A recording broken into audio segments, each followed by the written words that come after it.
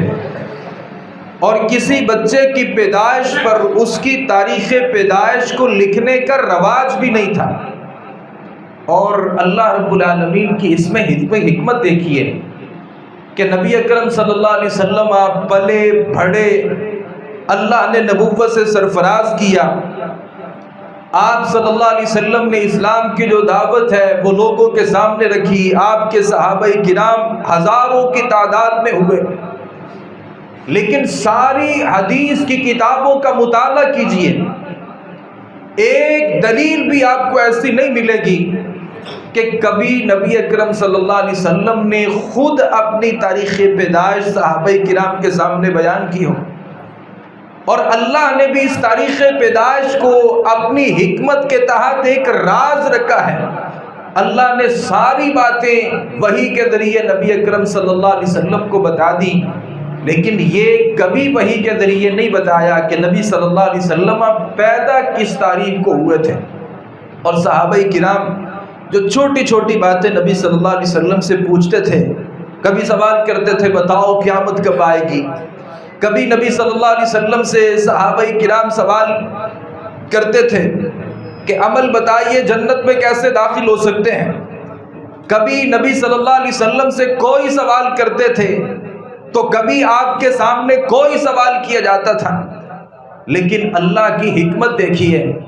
کہ نبی صلی اللہ علیہ وآلہ وسلم سے صحابہ کرام نے بھی کبھی سوال نہیں کیا کہ اللہ کے نبی یہ بتائیے آپ کس دن پیدا ہوئے ہیں، آپ کس سال میں پیدا ہوئے ہیں، آپ کس مہینے میں پیدا ہوئے ہیں۔ تو گویا یہ ایک راز ہے جسے نہ اللہ نے جس راز کو ظاہر کیا ہے، نہ نبی صلی اللہ علیہ وسلم نے اس کو بتایا ہے، اور نہ ہی صحابہ کرام رضوان اللہ علیہم اجمعین نے کبھی اللہ کے نبی صلی اللہ علیہ وسلم سے اس بارے میں کوئی سوال کیا ہے۔ تو یہ بات کسی حد تک جو ہے، کسی حد تک یہ بات ثابت ہے کہ آپ کس سال میں پیدا ہوئے اور کس دن میں پیدا ہوئے۔ لہٰذا لوگوں نے اپنی طرف سے، علماء نے، مورخین نے، مفسرین نے، شارحین حدیث نے ان باتوں کو سامنے رکھ کر کے، اور خاص طور پہ ماہر فلکیات جو ہیں انہوں نے اپنے تجربات اور مشاہدات کو سامنے رکھ کر کے نبی اکرم صلی اللہ علیہ وسلم کے پیدا ہونے کا دن بھی ذکر کیا، آپ صلی اللہ علیہ وسلم کے پیدا ہونے کا مہینہ بھی ذکر کیا، آپ کس سال میں پیدا ہوئے تھے، وہ اگر عیسوی اعتبار سے دیکھا جائے تو وہ سال کون سا تھا۔ یہ ساری باتیں لوگوں نے اپنے اپنے مشاہدات کی صورت میں، اپنے اپنے تجربات کی صورت میں، یا اپنے اپنے علم کی صورت میں لوگوں نے ذکر کی۔ یہی وجہ ہے، آپ حیران ہوں گے کہ بعض لوگوں نے ذکر کیا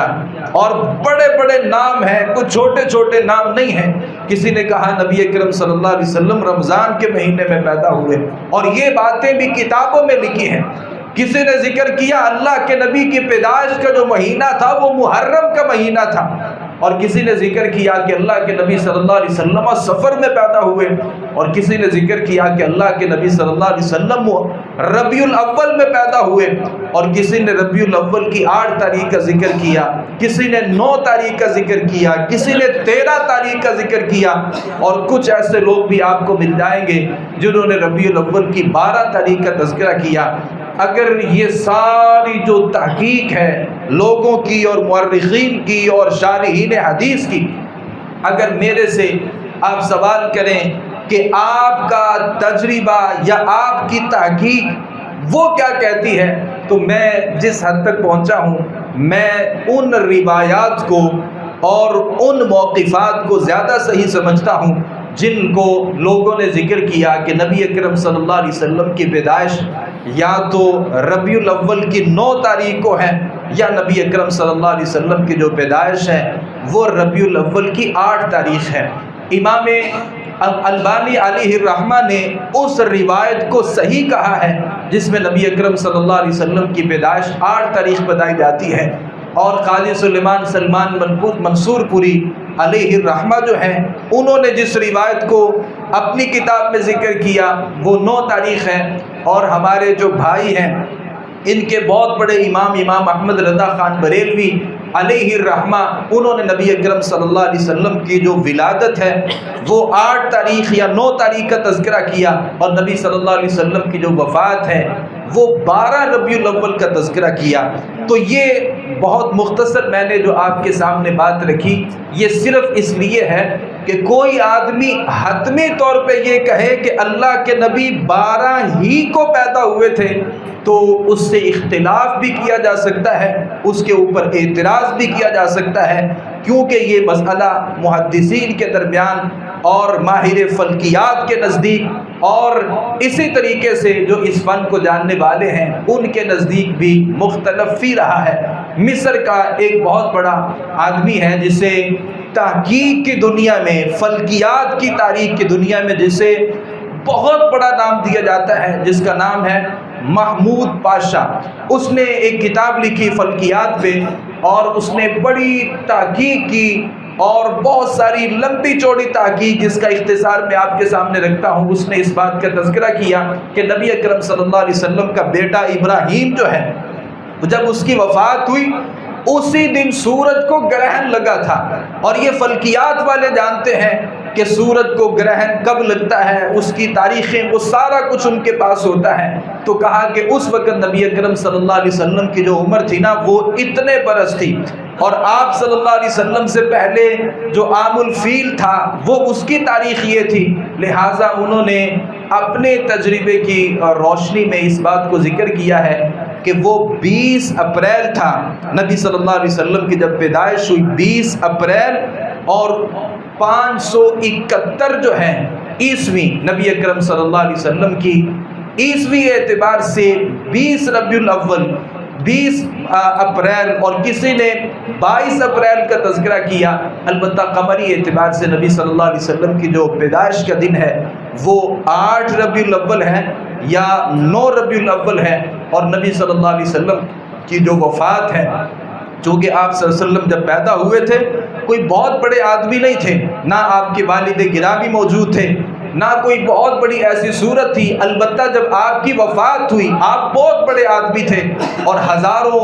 نبی اکرم صلی اللہ علیہ وسلم کے صحابہ آپ کے لیے کٹ مرنے والے تھے، لہٰذا تاریخ پیدائش سے زیادہ لوگوں کو اگر کوئی چیز یاد ہے تو وہ نبی اکرم صلی اللہ علیہ وسلم کی وفات کا دن ہے۔ لہٰذا نبی اکرم صلی اللہ علیہ وسلم کی جو ولادت ہے اس میں بہت سارا اختلاف ہے، اور اس اختلاف میں جو راجح بات ہے 8 تاریخ کو یا 9 تاریخ کو نبی اکرم صلی اللہ علیہ وسلم کی ولادت ہوئی۔ آپ صلی اللہ علیہ وسلم کی جب ولادت ہوئی، لوگوں نے لکھا ہے کہ کچھ لوگوں نے کہا کہ آپ صلی اللہ علیہ وسلم کے جو والد گرامی تھے وہ وفات پا چکے تھے، بعض لوگوں نے کہا کہ نبی صلی اللہ علیہ وسلم کے جو والد گرامی تھے وہ بقید حیات تھے، اور آپ صلی اللہ علیہ وسلم ابھی دودھ پیتے بچے تھے، بعض لوگوں نے کہا کہ نبی صلی اللہ علیہ وسلم کے والد عبداللہ موجود تھے، اور جب ان کی وفات ہوئی تو آپ صلی اللہ علیہ وسلم محض 9 مہینوں کے تھے، کسی نے 28 مہینوں کا تذکرہ کیا، لیکن صحیح اور راجح بات یہ ہے کہ نبی اکرم صلی اللہ علیہ وسلم کی جب ولادت ہوئی تو آپ کے والد گرامی جو تھے وہ اس دنیا میں موجود نہیں تھے۔ اللہ ان حکمتوں کو بہتر جانتا ہے۔ علماء نے جس حکمت کا تذکرہ کیا، الم یجد کا یتیما فآوا، نبی صلی اللہ علیہ وسلم یتیم تھے، اور اللہ نے یتیمی میں ان کی جو پرورش ہے، کوئی آدمی اعتراض کر سکتا تھا، نبی صلی اللہ علیہ وسلم نے جب اعلان نبوت کرنا تھا اور آپ نے لوگوں کو حکمت بھری باتیں بتانی تھی، تو لوگ کہہ سکتے تھے کہ یہ جو نبی ہے نا اصل اس کا باپ اچھا تھا، باپ نے بیٹے کی تربیت اچھی کی ہے، کوئی کہہ سکتا تھا کہ یہ بچہ جو ہے نا اس کا دادا اچھا تھا اور دادا نے اچھی تربیت کی ہے، کوئی کہہ سکتا تھا کہ اس کے چاچا اچھا تھے، چاچے نے اس کی تربیت اچھی کی ہے، اور کوئی کہہ سکتا تھا کہ اس کی ماں بہت اچھی تھی، ماں نے یہ ساری باتیں اس کو سکھائی ہیں۔ اللہ نے وہ سارے رشتے چھین لیے جو باپ کی صورت میں تھے، جو دادا کی صورت میں تھے، جو چاچو کی صورت میں تھے اور جو ماں کی صورت میں تھے۔ ابھی پیدا نہیں ہوئے تھے، اللہ نے باپ لے لیا، پیدا ہوئے تھوڑا وقت گزارا، اللہ نے ماں کو لے لیا، اور پھر تھوڑا وقت گزرا دادا بھی چلا گیا اور چاچا بھی اس دنیا سے چلے گئے۔ اب نبی صلی اللہ علیہ وسلم یتیم تھے، لہٰذا کوئی آدمی اعتراض نہ کرے کہ آپ صلی اللہ علیہ وسلم اگر نبوت کی باتیں ذکر کریں، کوئی اعتراض نہ کرے کہ نبی صلی اللہ علیہ وسلم نے یہ ساری باتیں اپنے ماں باپ سے سیکھی ہیں یا اپنے دادا اور چاچا سے سیکھی ہیں۔ اللہ نے وہ سارے جو رشتے تھے وہ آپ سے چھین کر کے آپ کو یتیم بنا کر کے لوگوں کے سامنے پیش کیا کہ اس کو جو سکھائے گا وہ اللہ ہے، اور اللہ اپنی وحی کے ذریعے ان کو ساری باتیں سکھائیں گے۔ نبی اکرم صلی اللہ علیہ وآلہ وسلم جب اس دنیا میں آتے ہیں، اور آپ صلی اللہ علیہ وسلم جس نسب اور جس خاندان کے ساتھ اس دنیا میں آتے ہیں، آپ حیران ہوں گے کہ اللہ نے سب سے خوبصورت نسب کے ساتھ نبی اکرم صلی اللہ علیہ وسلم کو پیدا کیا، اور جس خاندان میں اللہ نے پیدا کیا سارے عرب میں یہ سب سے مقام اور مرتبے میں اعلیٰ اور عرفہ خاندان تھا۔ نبی اکرم صلی اللہ علیہ وسلم فرماتے ہیں، ایک دفعہ صحابہ کرام رضوان اللہ علیہ مجمعین سے آپ نے سوال کیا میرے بارے میں کیا جانتے ہو؟ تو لوگوں نے اپنے اپنے بارے میں اپنے اپنے مطابق نبی صلی اللہ علیہ وسلم کو بتایا۔ آپ صلی اللہ علیہ وسلم نے فرمایا، اللہ نے جب مجھے پیدا کیا پھر دو طرح کے لوگ پیدا کیے، کچھ اچھے تھے کچھ برے تھے۔ اللہ نے مجھے اچھے لوگوں میں پیدا کیا، اور پھر اللہ رب العالمین نے آگے ان کے گھر بنائے، آگے ان کے قبیلے بنائے۔ قبیلوں میں میرا قبیلہ سب سے خوبصورت ہے، گھروں میں میرا گھر سب سے خوبصورت ہے، خاندانوں میں سب سے خاندان میرا خوبصورت ہے، اور اللہ نے جس نسب میں مجھے پیدا کیا وہ نسب سب سے خوبصورت ہے۔ آپ صلی اللہ علیہ وسلم فرماتے ہیں، ان اللہ اصطفیٰ کنانہ، اللہ نے جو کنانہ ہے نا اسے منتخب کر دیا ہے جناب اسماعیل کے اولاد میں سے، اور پھر قریش جو ہے اس کو اللہ نے منتخب کیا ہے، اور قریش سے اللہ نے بنو ہاشم کو منتخب کیا ہے، اور بنو ہاشم سے اللہ رب العالمین نے مجھے پیدا کیا ہے۔ آپ صلی اللہ علیہ وسلم فرماتے ہیں، انا خیرکم بیتا وخیرکم نفسا، میں گھر ہونے کے اعتبار سے بھی آپ سب سے بہتر ہوں، اور خاندان ہونے کے اعتبار سے بھی سب سے بہتر ہوں۔ اگر نسب کی بات کی جائے تو میرا نسب سب سے خوبصورت ہے۔ اللہ حکمتوں کو بہتر جانتا ہے۔ نبی صلی اللہ علیہ وسلم کا خاندان بڑا کیوں تھا، آپ کا نسب بڑا کیوں تھا؟ کیونکہ عرب کے جو لوگ تھے وہ کسی چھوٹی ذات کے بندے کو کچھ نہیں سمجھتے تھے، اور کسی چھوٹے بندے کو کوئی حیثیت نہیں دیتے تھے۔ اللہ نے نبی کو سب سے بڑے خاندان میں بنا کر کے بھیجا کہ تاکہ کوئی آپ کو ذات کا نسب کا تانا نہ دے، اور کوئی ایسا نہ ہو کہ کوئی خاندان کنبے قبیلے کی وجہ سے نبی اکرم صلی اللہ علیہ وسلم کی بات کو رد نہ کر دے۔ اللہ نے سب سے بہترین خاندان میں آپ صلی اللہ علیہ وآلہ وسلم کو پیدا کیا۔ اور یاد رکھیے گا، اللہ کے نبی صلی اللہ علیہ وسلم اس دنیا میں جب آئے تھے لوگوں نے بہت سی کہانیاں بنائی اور بہت سی ایسی باتوں کو شامل کیا۔ ایک روایت اس اعتبار سے بڑی خوبصورت ہے، نبی صلی اللہ علیہ وآلہ وسلم سے کسی موقع پر صحابہ کرام رضوان اللہ علیہ مجمعین نے سوال کیا تھا، اخبرنا عن نفسک، اللہ کے نبی کچھ اپنے بارے میں ہمیں بتائیے، یعنی آپ اپنے بارے میں اپنی ذات کے بارے میں مجھے بتائیے۔ تو آپ صلی اللہ علیہ وسلم نے کچھ باتوں کا تذکرہ کیا۔ آپ صلی اللہ علیہ وسلم نے فرمایا کہ میں دعوت ابراہیم ہوں۔ ابراہیم علیہ السلام نے جو اللہ سے دعا کی تھی، اپنے بیٹے کو، اپنی بیوی کو، بواد غیر ذی زرع عند بیتک المحرم، جہاں بیٹے کو آباد کیا تھا اور وہاں اللہ کے سامنے اپنے ہاتھ اٹھائے تھے، ربنا وابعث فیہم رسولا، اللہ اس بستی میں کسی رسول کو بھیج دے۔ اللہ کے نبی فرماتے ہیں کہ میرا تعارف یہ ہے کہ میں ابراہیم علیہ السلام کی دعا ہوں، اور ساتھ کہا کہ میں بشرا عیسیٰ علیہ السلام کی بشارت ہوں۔ عیسیٰ علیہ السلام نے میرے آنے سے پہلے میری بشارتیں ذکر کی تھی، میں عیسیٰ علیہ السلام کی بشارت ہوں۔ اور ساتھ کہا کہ میری ماں نے ایک خواب دیکھا تھا، اور وہ خواب یہ تھا، میری ماں نے خواب دیکھا تھا، اور خواب یہ ہے کہ انہ خرج منہا نور، جب وہ حاملہ ہوئی انہوں نے خواب دیکھا کہ میرے جسم سے ایک نور جو ہے وہ نکل رہا ہے، اور ایک روشنی جو ہے وہ نکل رہی ہے، اور اس روشنی نے شام کے محلات کو روشن کر دیا ہے۔ نبی اکرم صلی اللہ علیہ وسلم جب آئے تھے وہ ایک روشنی تھی، اور آپ تصور کریں کہ آپ رحمت للعالمین اس دنیا میں بن کر کے آئے تھے، ما ارسلناک الا کافۃ للناس بشیرا ونذیرا بن کے آئے تھے۔ آپ صلی اللہ علیہ وسلم جب آئے تھے، وہ عرب کی سرزمین ہو یا حجاز کی سرزمین ہو، ہر کسی کو پتہ چلا تھا کہ اللہ نے کسی شخصیت کو بھیجا ہے۔ وہ شام اور وہ بصرہ کے محلات جو روشن ہو گئے تھے نبی اکرم صلی اللہ علیہ وآلہ وسلم کی ولادت پر، اور آپ صلی اللہ علیہ وسلم ابھی چھوٹے تھے۔ نام رکھنے کی باری آئی، آپ کا نام کون رکھے گا؟ بعض لوگوں نے کہا کہ نام جو تھا وہ عبد المطلب نے رکھا تھا، بعض لوگوں نے کہا کہ والد نہیں تھے تو نام رکھنے کی ذمہ داری ان کی والدہ آمنہ بنت وہب کے اوپر تھی۔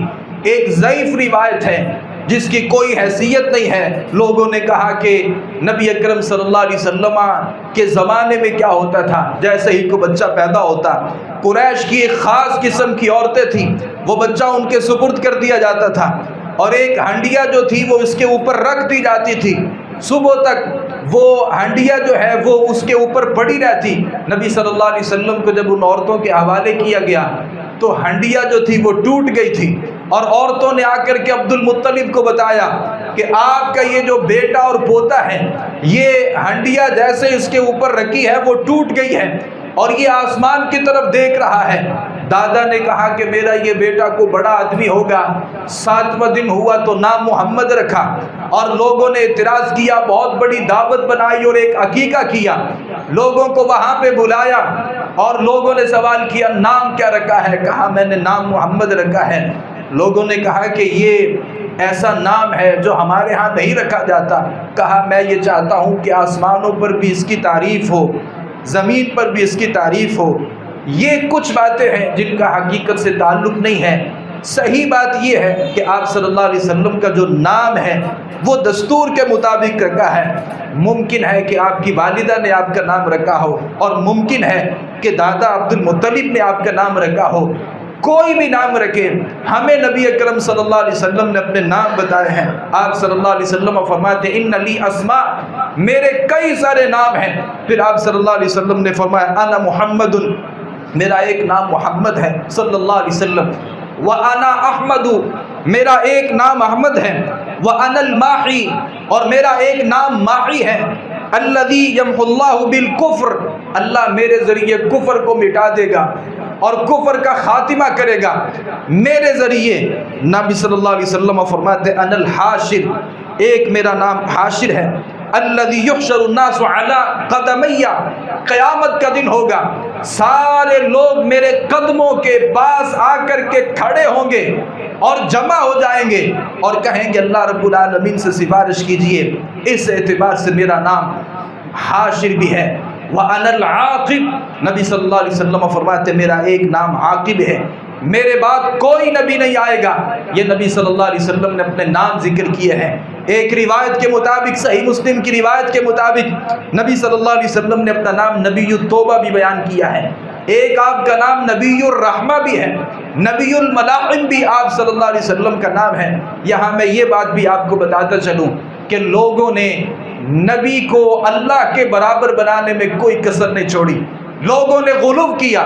ہماری مسجدوں میں جو قرآن رکھے جاتے ہیں، ایک طرف نبی اللہ کے 99 نام ہوتے ہیں اور دوسری طرف نبی صلی اللہ علیہ وسلم کے بھی 99 نام بنانے کی کوشش کی جاتی ہے، حالانکہ وہ نبی صلی اللہ علیہ وسلم کے نام نہیں ہیں۔ ہم اپنی طرف سے نبی صلی اللہ علیہ وسلم کو نام نہیں دے سکتے. کچھ آپ کے نام ہیں، کچھ آپ کی صفات ہیں. قرآن مجید نے نبی اکرم صلی اللہ علیہ وسلم کو مبشر بھی کہا ہے، نذیر بھی کہا ہے. یہ نبی صلی اللہ علیہ وسلم کے نام نہیں ہیں، یہ آپ کی صفات ہیں. جو صفات ہیں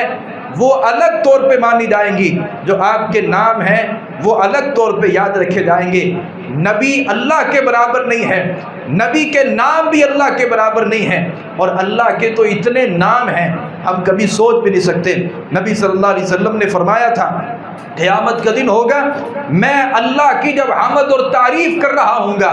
کچھ نام اللہ مجھے تب بتائیں گے جنہیں میں آج نہیں جانتا. تو اللہ کے تو اتنے سارے نام ہیں کہ نبی بھی اس دنیا میں ان کو نہیں جان سکا تھا. تو نبی اکرم صلی اللہ علیہ وسلم کے جو نام ہیں وہ محدود ہیں اور وہ خاص ہیں. اپنی طرف سے نبی صلی اللہ علیہ وسلم کا نام ہم نہیں رکھ سکتے. نبی صلی اللہ علیہ وسلم نے جب کہ اپنے نام خود بیان کیے ہیں، تو اپنی طرف سے نبی صلی اللہ علیہ وسلم کو کوئی نام نہیں دیا جا سکتا. آپ صلی اللہ علیہ وسلم نے اپنے سارے ناموں کو بیان کیا ہے اور وہ سارے نام اپنی جگہ پہ برحق ہیں. آپ صلی اللہ علیہ وسلم جب پیدا ہوئے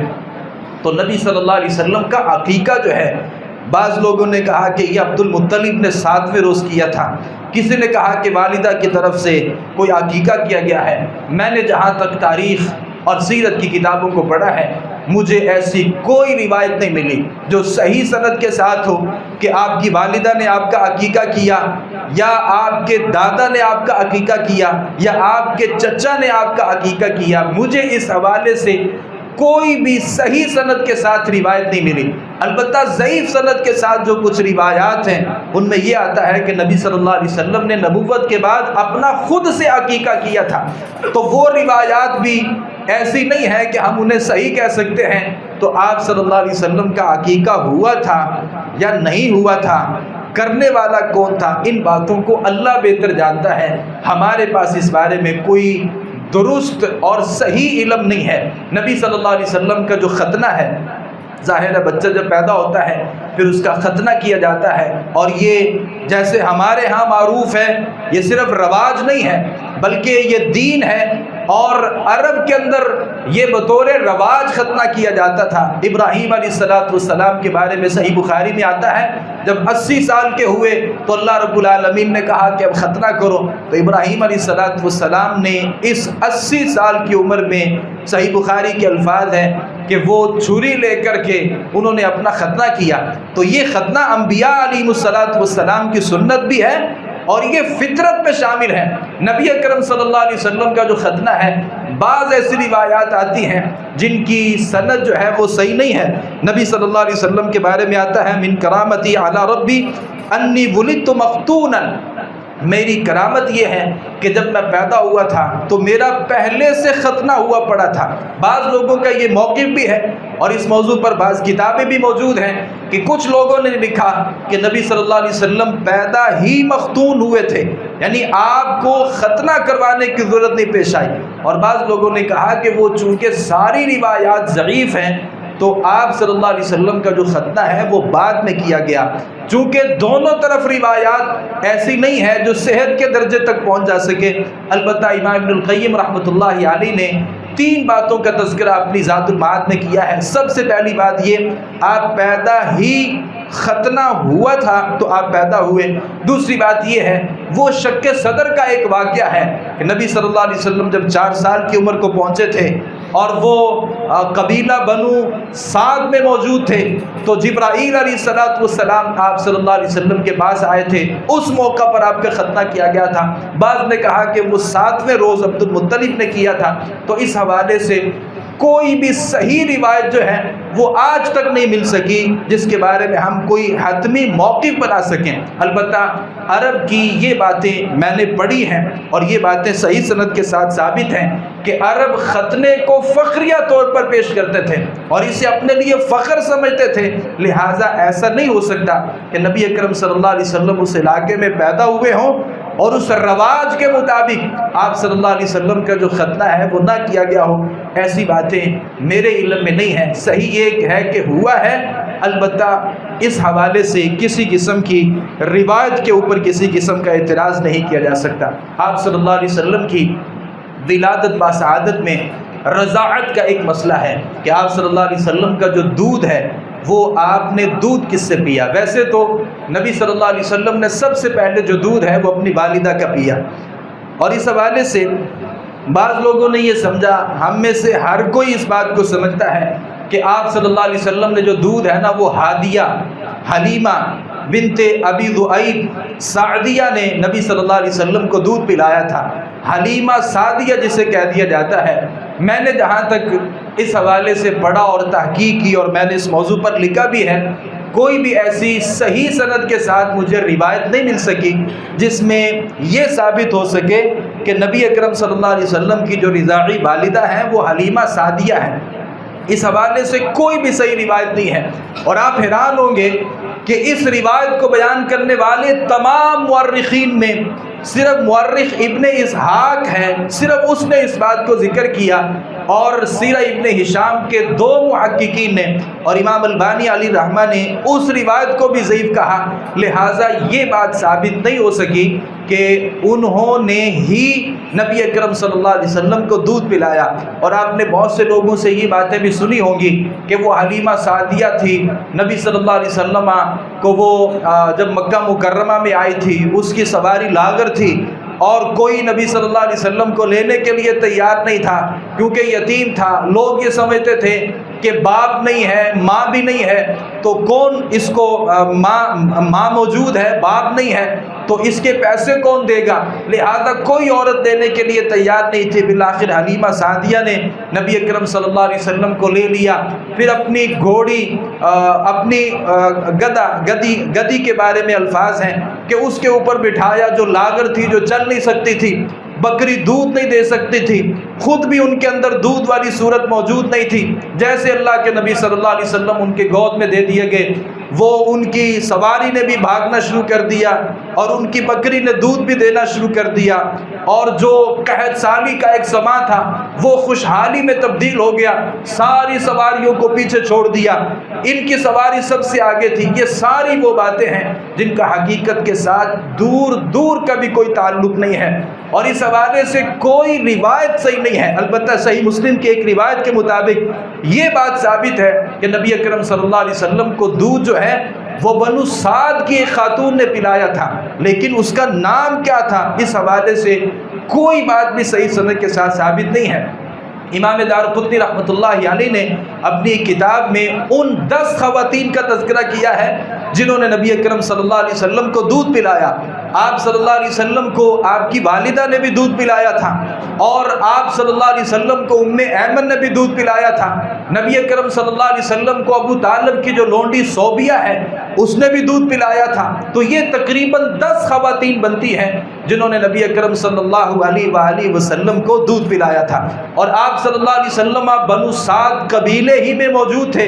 4 برس کے ہوئے تھے، تو وہ ایک شق صدر کا معاملہ ہوا تھا، بچوں کے ساتھ کھیل رہے تھے۔ صحیح بخاری میں اس بات کی تفصیل ہے، صحیح مسلم میں اس بات کی تفصیل موجود ہے، اور امام ابن کثیر رحمۃ اللہ علیہ نے البدایہ والنہایہ میں ان باتوں کا تذکرہ کیا ہے کہ نبی صلی اللہ علیہ وسلم بچوں کے ساتھ کھیل رہے تھے، 2 فرشتے آتے ہیں اور آ کر کے نبی صلی اللہ علیہ وسلم کو لٹا دیتے ہیں، اور آپ صلی اللہ علیہ وسلم کے سینے کو چیرا جاتا ہے اور اندر سے دل نکالا جاتا ہے، اور ایک سیاہ رنگ کا لوتھڑا جو ہے اسے نکال کر کے پھینک دیا جاتا ہے۔ پھر سونے کا ایک تھال تھا جس میں نبی اکرم صلی اللہ علیہ وسلم کا جو دل مبارک ہے اسے رکھا جاتا ہے، آب زمزم کے ساتھ اسے دھویا جاتا ہے، اور نبی اکرم صلی اللہ علیہ وسلم کے اس سینہ مبارک کو پھر بند کر دیا جاتا ہے۔ البدایہ والنہایہ کے مطابق 2 فرشتے تھے، ایک فرشتے نے کہا ترازو لگاؤ، اور اس میں اللہ کے نبی کو رکھا گیا، اور 1000 امت کے لوگوں کو دوسرے پلڑے میں رکھا۔ نبی اکرم صلی اللہ علیہ وسلم فرماتے ہیں کہ وہ 1000 جو لوگ تھے وہ ہلکے پڑ گئے اور میں بھاری تھا، ان کا جو ترازو تھا وہ اتنا اونچا چلا گیا، مجھے ایسے لگنے لگا کہ وہ ابھی لوگ میرے اوپر گر جائیں گے۔ اور فرشتے نے کہا کہ اگر ایک پلڑے میں نبی صلی اللہ علیہ وسلم کو رکھا جائے اور ایک پلڑے میں ساری امت کو رکھا جائے، اللہ نے جو وزن نبی اکرم صلی اللہ علیہ وسلم کو دیا، ظاہری حیثیت میں نہیں بلکہ معنوی حیثیت میں نبی اکرم صلی اللہ علیہ وسلم ساری امت سے بھاری تھے، اور بچوں نے جب اس معاملے کو اپنی آنکھوں سے دیکھا، بھاگے ہوئے آئے نبی اکرم صلی اللہ علیہ وسلم کی رضائی والدہ کے پاس اور آ کر کے کہا کہ محمد کو قتل کر دیا گیا ہے، اور اتنے میں نبی اکرم صلی اللہ علیہ وسلم جو تھے وہ بھی اپنی رضائی والدہ کے پاس آتے ہیں، فوراً وہ اپنی سواری نکالتی ہے اور حقیقی والدہ آمنہ بنت وہب کے پاس جاتی ہے کہ آپ کا جو بیٹا ہے وہ بڑا ہو چکا ہے، اور میں یہ سمجھتی ہوں دل اس بات کی اجازت نہیں دیتا، دل تو یہی کرتا ہے کہ یہ محمد میرے پاس رہے، لیکن حالات ایسے ہیں، میں نے اس منظر کو دیکھا ہے اور میں نے لوگوں سے سنا ہے، میں ڈر گئی ہوں، لہذا اپنے اس بیٹے کو اپنے پاس رکھیے۔ تو آمنہ بنت وہب اس سے پریشان نہیں ہوئی، کہا میں نے خواب دیکھا تھا کہ نبی اکرم صلی اللہ علیہ وسلم یہ ابھی اس دنیا میں نہیں آیا تھا، میں نے خواب یہ دیکھا تھا کہ میرے جسم سے ایک نور نکلا ہے اور اس نے اس روشنی کو، اس سے شام کے محلات میں روشنی ہو چکی ہے۔ تو نبی اکرم صلی اللہ علیہ وآلہ وسلم کا یہ تھوڑا سا ابتدائی خاکہ ہے، اس میں بہت ساری باتیں ہیں جن کو میں اختصار کے صورت میں حذف کر چکا ہوں، اور بہت سی لوگوں کی طرف سے خود ساختہ ایسی باتیں ہیں جن کا حقیقت کے ساتھ کسی قسم کا اور دور دور کا بھی کوئی تعلق نہیں ہے۔ اللہ رب العالمین سے دعا ہے صحیح بات کو سمجھنے، اس پر عمل پیرا ہونے کی توفیق عطا فرمائے۔ وما علینا الا البلاغ المبین۔ ان الحمد للہ نحمده ونستعینه ونستغفره ونعوذ باللہ من شرور انفسنا ومن سیئات اعمالنا، من يهد الله فلا مضل له ومن يضلل فلا هادي له، واشهد ان لا اله الا الله وحده لا شريك له، واشهد ان محمدا عبده ورسوله، يا ايها الذين امنوا اتقوا الله حق تقاته ولا تموتن الا وانتم مسلمون۔ ایک دو باتوں کی طرف میں نے آپ احباب کی تھوڑے وقت میں توجہ مبذول کروانی ہے۔ میں بڑے احترام سے آپ بھائیوں سے گزارش کروں گا، یہ ربیع الاول ہے اور اس ربیع الاول کی 12 تاریخ بھی ہمارے بہت قریب ہے۔ بچوں میں، بڑوں میں جو اس حوالے سے جذبات ہیں وہ آسمان کی بلندیوں کو چھو رہے ہیں، اور بہت طعنے دیے جاتے ہیں اور اعتراض کیا جاتا ہے ان لوگوں کے اوپر جو میلاد کو نہیں مناتے۔ میرے بھائیوں، میں اس حوالے سے بڑی جذباتی باتیں بھی کر سکتا ہوں اور لمبی چوڑی تاریخ بھی آپ کے سامنے رکھ سکتا ہوں، لیکن یاد رکھیے گا ایک بات اس حوالے سے بڑی اہم ہے کہ نبی اکرم صلی اللہ علیہ وسلم نے ہمیں زندگی میں ہر چیز کی ہماری رہنمائی کی ہے۔ کنگھی کس طریقے سے کرنی ہے نبی صلی اللہ علیہ وسلم نے بتایا ہے، جوتا کیسے پہننا ہے نبی نے ہمیں بتایا، واش روم میں کیسے جانا ہے نبی نے ہمیں بتایا، بیٹھنے کا طریقہ کیا ہے یہ نبی صلی اللہ علیہ وسلم نے ہمیں بتایا ہے، گھر میں داخل ہونا ہے، مسجد میں داخل ہونا ہے، پاؤں کون سا پہلے رکھنا ہے، نکلتے ہوئے پاؤں کون سا پہلے رکھنا ہے، یہ نبی نے ہمیں بتایا ہے۔ یہ بڑی چھوٹی چھوٹی باتیں ہیں، کیسے ہو سکتا ہے کہ نبی اکرم صلی اللہ علیہ وسلم ہمیں واش روم میں بیٹھنے تک کا طریقہ بتا دیں، لیکن اتنی بڑی خیانت کر دیں، ربیع الاول منانے کا نبی نے ہمیں کوئی طریقہ ہی نہیں بتایا، نہیں بتایا کہ نماز کیسے پڑھنی ہے، نہیں بتایا کہ وہ عید کس طریقے سے منانی ہے۔ نبی نے اگر ان باتوں کو ہمارے سامنے نہیں رکھا، اللہ کی قسم یہ دین نہیں ہے۔ نبی صلی اللہ علیہ وسلم نے اگر یہ ربیع الاول منانا جائز ہوتا اور یہ دین ہوتا تو نبی اکرم صلی اللہ علیہ وسلم کی زندگی میں یہ دن آیا تھا، صحابہ کی زندگی میں آیا تھا، تابعین کی زندگی میں آیا تھا، اتباع التابعین کی زندگی میں آیا تھا۔ جاؤ میں اس بات کا چیلنج کرتا ہوں، 6 صدیاں گزر جائیں اور میلاد النبی کا کوئی ثبوت نہ صحابہ، نہ تابعین، نہ اتباع التابعین میں ہو، یہاں تک کہ پورے حجاز میں 6 صدیاں تک کوئی آدمی میلاد النبی کے نام سے بھی واقف نہ ہو، اور پھر 7ویں صدی ہجری میں جا کر کے ایک ضعیف راوی جس کو امام ابن حجر رحمۃ اللہ علیہ نے ذکر کیا ہے، یہ اپنی طرف سے حدیثوں کو بنا کر کے اللہ کے نبی کی طرف منسوب کرتا تھا، اگر وہ اس اس بات کو لوگوں کے سامنے رکھے کہ نبی کا میلاد بھی منانا چاہیے، اور آج کوئی اٹھ کر کے یہ کہہ دے کہ نبی صلی اللہ علیہ وسلم کا جو میلاد نہیں مناتا، میں نے تو لوگوں سے گالیاں بھی سنی ہیں، لوگ گالیاں تک نکال دیتے ہیں جو لوگ میلاد کا انکار کرتے ہیں۔ اللہ کی قسم ہم میلاد کا انکار نہیں کرتے۔ میلاد کیا ہوتا ہے کہ نبی پیدا ہوئے ہیں، لیکن اس پیدا ہونے پہ خوشی اور خوشی کے ان طریقوں کا ایک اوپر اعتراض کرتے ہیں۔ اللہ کے نبی پیدا ہوئے، میلاد النبی ثابت ہے کہ آپ پیدا ہوئے ہیں، لیکن پیدا ہونے پہ جو خوشیاں ہیں یہ منانا نبی اکرم صلی اللہ علیہ وسلم کا طریقہ نہیں ہے، اور اس کو دین بنا لینا اور اس کے اوپر کفر اور اسلام کے فتوے لگا دینا اور یہ سمجھنا کہ یہ ہر صورت بنانا ہی ضروری ہے، اور سوائے ابلیس کے جہاں میں سبھی خوشیاں منا رہے ہیں۔ مجھے یہ بتائیے، آپ جب یہ ابلیس کہتے ہیں تو سب سے پہلے یہ کس کے اوپر آپ کس کو گالی دیتے ہیں؟ نعوذ باللہ من ذالک، نبی نے تو نہیں منایا، ابو بکر نے نہیں منایا، عمر و عثمان نے نہیں منایا، علی معاویہ نے نہیں منایا، صحابہ کرام میں عشرہ مبشرہ اس کو منانے والے نہیں تھے، اور پھر تابعین تھے، محدثین تھے۔ امام بخاری سے ثابت کیجئے، مسلم، ابو داؤد، نسائی، ترمذی، ابن ماجہ، اور میں محدثین کی ایک لمبی فہرست آپ کے سامنے رکھ دوں گا، کوئی ایک محدث بھی اگر اس کو اس طریقے سے منانے والا نہیں ہے تو پھر مجھے آپ کی گالیوں کی بھی کوئی پرواہ نہیں ہے، اور ہمیں گالیاں وہ دیتے ہیں، ہمارے اوپر اعتراض وہ کرتے ہیں جو نبی اکرم صلی اللہ علیہ وسلم کی وفات 12 ربیع الاول کے دن ڈانس بھی کرتے ہیں، اور جو ڈھول کی تھاپ پر اپنی لڑکیوں کو نچاتے ہیں اور گلی گلی میں گانے لگا کر کے رقص و سرور کی محفلیں سجا کر کے اس کو محفل میلاد کا نام دیتے ہیں، اور اعتراض یہ ہے کہ یہ گستاخ بھی ہیں۔ مجھے یہ لگتا ہے کہ یہ گستاخی، میں کسی کو گستاخ نہیں کہتا، لیکن میں یہ بات ضرور آپ کے سامنے رکھنا چاہوں گا کہ اللہ کی قسم ہے یہ میرے دین کا طریقہ نہیں ہے اور نبی اکرم صلی اللہ علیہ وسلم کا طریقہ نہیں ہے۔ ایک گزارش میں اپنے بھائیوں سے، ماؤں سے، بزرگوں سے کرنا چاہتا ہوں، اس 12 ربیع الاول کو اپنے بیٹے کے ہاتھ میں جو آپ نے جھنڈا دینا ہے اور وہ نالین جو آپ نے دینے ہیں، آپ اپنے بیٹے کو جھنڈے کا تحفہ نہ دیجئے بلکہ اپنے بیٹے کو نماز کا تحفہ دیجئے، اپنے بیٹے کو مسجد کے ساتھ تعلق قائم کرنے کا سبق دیجئے، جو اللہ کے نبی کی سنتیں ہیں ان سنتوں کو زندہ کیجئے، بدعات خود بخود دم توڑ جائیں گی۔ اللہ رب العالمین سے دعا ہے ہمیں صحیح معنوں میں نبی اکرم صلی اللہ علیہ وسلم سے محبت کرنے کی بھی توفیق عطا فرمائے، اور ساری زندگی جو ہے نبی صلی اللہ علیہ وسلم کی اتباع اور فرما برداری میں گزارنے کی توفیق عطا فرمائے۔ اس اتوار کو ہماری مسجد میں حضرت مولانا ارشد محمدی صاحب انشاءاللہ وہ گفتگو کریں گے، تمام بھائیوں سے شرکت کی اپیل ہے، اور ساتھ ہی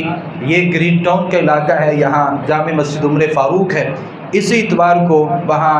پاکستان کے میرے نزدیک جو سب سے بڑے عالم دین ہیں اور جنہیں کہا جا سکتا ہے کہ وہ اس دور کے سب سے بڑے محدث ہیں، حضرت مولانا عبداللہ ناصر رحمانی صاحب کراچی سے انشاءاللہ ان کی بھی گفتگو ہے، تو جو احباب وہاں جانا چاہیں اور محدث العصر حضرت علامہ عبداللہ ناصر رحمانی صاحب جو اس وقت پاکستان میں میرا خیال یہ ہے کہ وہ سب سے بڑے عالم اور محدث ہیں، جو ان کو سننا چاہتے ہیں وہ گرین ٹاؤن جامع مسجد عمر فاروق میں تشریف لے جا سکتے ہیں۔ دعا فرمائیں اللہم اغفر لنا والمؤمنین والمؤمنات والمسلمین والمسلمات والف بین قلوبہم واصلح ذات بینہم وانصرهم علی عدوک وعدوہم اللہم خالف بین کلمتہم وزلزل اقدامہم وانزل بہم بأسک الذی لا ترده عن القوم المجرمین ربنا هب لنا من ازواجنا وذرياتنا قرة اعين واجعلنا للمتقين اماما اللهم اشف مرضانا ومرضى المسلمين يا شافي الامراض اشف مرضانا ومرضى المسلمين يا قاضي الحاجات اقض حاجاتنا وحاجات المسلمين سبحان ربك رب العزة عما يصفون وسلام على المرسلين والحمد لله رب العالمين۔